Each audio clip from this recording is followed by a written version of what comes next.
Hi, it's Constant Angler. Going to do a long-term product review for you, and it's on the SavageGear SGS6 9'6" 10 to 35 gram rod. You know how much I like the rod, and you would have seen me using it, but I'm afraid there's some bad news with it. My main problem, I've got two problems at the moment. I also bought an SGS6 shorter rod, which I'll show you that again in a minute as well, and the same problem is occurring on both. So the main problem is with the high build and the lack of quality of it. Now I'm gonna have to eat my own words with this, aren't I? Because I've had lots and lots and lots of SavageGear rods before. I love them. I treat them all the same. I probably treat this one better, the other one better than the other rods. But if you look at the high build, hopefully this is gonna focus here. Take it in really close. Put my hand behind it. See how that's cracked up at the bottom of the eye there, and it's going orange, which is a sign of rust. Now, why do I think this rod's got this problem? Well, the high build's not of as good a quality as it should be. Let me show you some of the other eyes. It's happening to all of the eyes, so if I can show you that there as well, hopefully it'll focus on that. Every single one of them to different degrees, and it's because the high build is cracking up.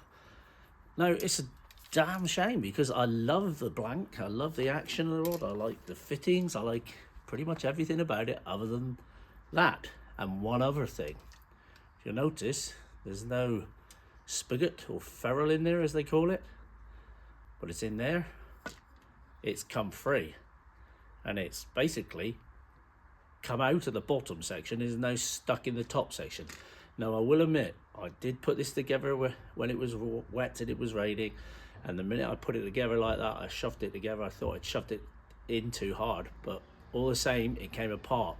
Now that's partially my fault. It hasn't happened with the other rod, but there didn't seem to be a lot of high build on it when I much epoxy on it when I took it out. So now I can't get it out at the top of the rod unless this is fixed. So what I'm hoping to do, and I've got to take the chance, I could fish it like that and try it. I'm sure it'll be fine. I'm sure it'll fish just as well. But I'm going to actually put some arrowdite or something like that on it, put it in, let it set, and then hopefully be able to remove the top section and all will be good. Because I adore the rod's action. I've not fished with a rod with an action like this. I love the extra length. So if we're talking about how well does it perform other than the ferrule coming out, he's smacking it there and he broke it anyway. Fantastic. It really launches those lures a long way with ease. I've used it in the surf. You would have seen some videos of me doing that, catching bass. I've used it a lot for wrasse fishing at long range, in the colder months when I need to cast out further as the wrasse drop off to reefs a little bit further away so they're not getting bashed around. I've caught lots of fish on it. I'm really happy with it like that. But would I buy it again? Would I buy SavageGear rods again?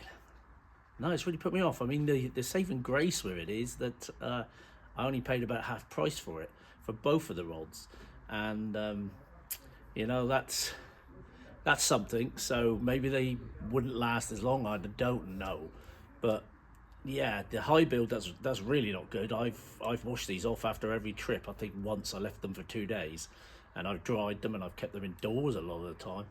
I did leave it in the boot of the car overnight once, but you know, I've treated them no different to the other SavageGear rods that I had, the finesse, things like that, which haven't had this problem. Now I'll get the other rod now and show you that.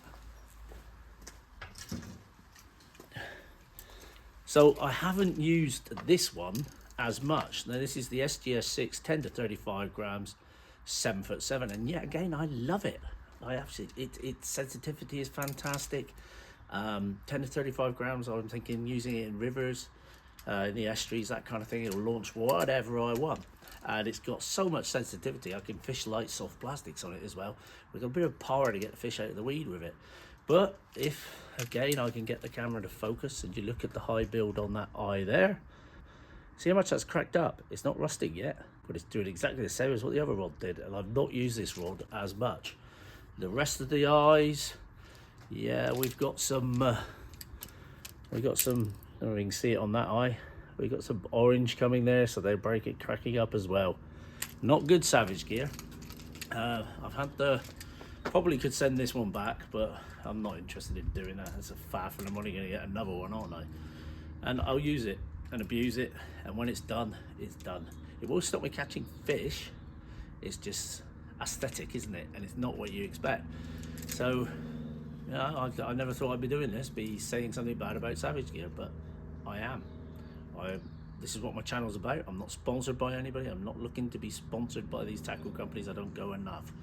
I'm just giving you the truth, and that is the truth, whether I like it or not. So I hope that helps you make your decision as whether to buy these rods or not. I personally wouldn't buy them again. I'd go for something else, because that's a major flaw to me. Thanks, Constant Angler. Please like and subscribe. Leave your comments. It might be I told you so or whatever. You know, you have your opinion, I have mine. I can only tell you the truth and what I find. That's what my channel's all about. Cheers for now.